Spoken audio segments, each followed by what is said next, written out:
Bonjour à tous, bienvenue dans cette nouvelle vidéo. On va se tenter un nouveau challenge Halloween en moins de 10 minutes. Cette fois-ci, on va essayer de créer un petit fantôme. Donc c'est parti. On va créer un fichier index.html.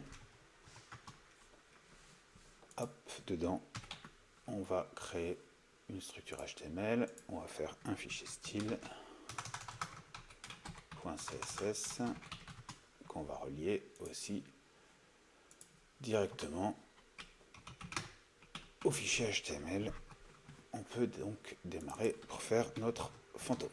Donc c'est parti, on va le fantôme créer une première div qu'on va appeler Ghost. Dans cette div, on va avoir deux parties principales. Le haut du fantôme, qui va être le corps principal, on va appeler ça top. Et on va avoir une partie avec le bas du fantôme, qui va être le mouvement du drap du fantôme, donc au niveau du bas, qui va onduler un petit peu. On va déjà commencer par ça. Donc de là, on part de notre route. Notre route, on va avoir une couleur principale qui va être celle du fantôme. On va mettre un espèce de gris, un gris clair. Hop. On va avoir également dark qui sera du noir pour les détails, les yeux notamment. Ensuite, on va avoir donc du coup notre fantôme. Notre fantôme, il va avoir une largeur. On va mettre par exemple 200 pixels pour commencer. Hop. Width de 200 de var width. Donc notre fantôme, il a une partie haute. On va utiliser du nesting. Cette partie haute, point top, elle va avoir du coup en aspect ratio 1. En couleur, elle va avoir la couleur Ghost. Juste rajouter ici au niveau du body, pour avoir quelque chose de centré, on va lui mettre un display grid, un place item center, et on va lui mettre une hauteur de 100 VH. Voilà, on va voir ce que ça donne déjà dans notre navigateur ici. On a bien notre petit carré qui apparaît. Très bien. Ensuite, on va du coup sur le haut de nos fantômes rajouter un border radius de 50% pour l'angle en haut à gauche, 50% pour l'angle en haut à droite et 0 pour les autres. On a bien une forme un peu de fantôme qui apparaît. Maintenant, on va faire des petites ondulations en bas. Donc là, on va attaquer la partie bottom. Donc la partie point bottom. Ce coup-ci, je veux également un background color comme ça. Notre ghost, on va lui mettre un display flex direction colonne, et on va lui mettre un justify content space between. Ok. Et ici, on va lui mettre une hauteur à notre bas. On va lui mettre un aspect ratio de 5 et rajouter une petite hauteur pour qu'on voit bien. On va mettre une bordure, un px solid black. On voit bien qu'on a rajouté un bloc ici en bas. Donc ce bloc dedans, on va lui rajouter différents petits éléments.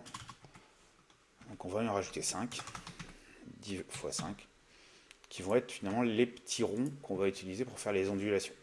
Donc on est parti ici, on va lui dire que les divs qui sont à l'intérieur, on va également lui mettre un border radius pour qu'on les voit un petit peu. On voit là, ils sont placés un peu n'importe comment. On va lui mettre un display flex à notre bottom.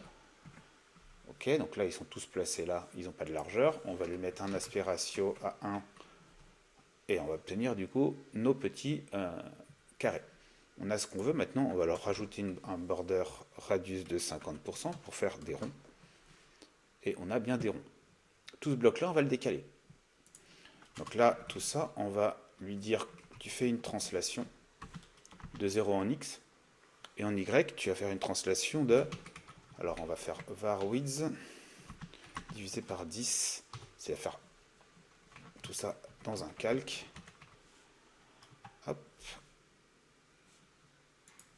point virgule. On voit qu'on fait une translation, donc on va faire plutôt moins 10.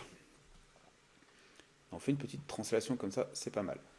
Si on rajoute un border radius au niveau de notre top, on se rend pas trop compte parce que en fait la ligne elle passe ici au milieu. Okay. On va enlever le background color à notre bottom.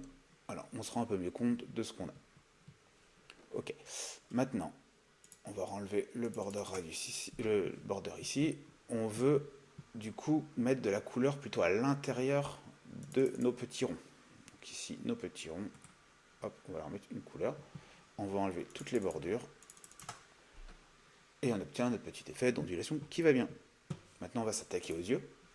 Donc dans notre top, on va mettre une div.eyes qui va contenir 2 divs qui seront chacun de nos 2 yeux.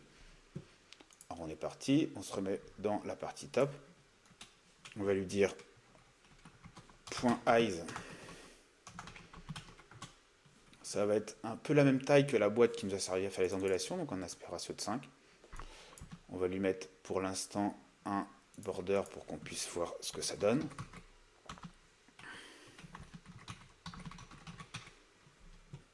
Ok.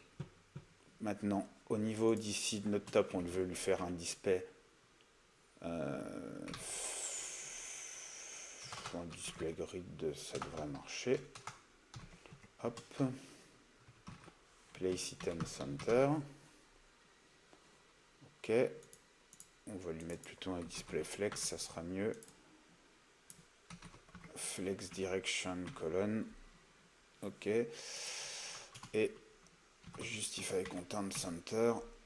On garde la largeur, ceci. Ok, on a à peu près l'endroit où on veut mettre nos yeux. Donc dans nos eyes ici, j'ai fait 2 divs. Donc le div qui vont servir des yeux. Donc ici, on va utiliser ces divs là. On va leur donner un aspect ratio de 1. Hop, on va leur donner également au niveau de eyes, on va lui mettre un display flex. Hop, on va mettre un background color dark. Voilà, on a nos 2 yeux qui sont là.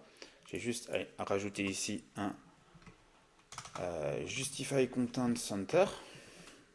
Ok, je vais rajouter un gap qui va être de cette taille là.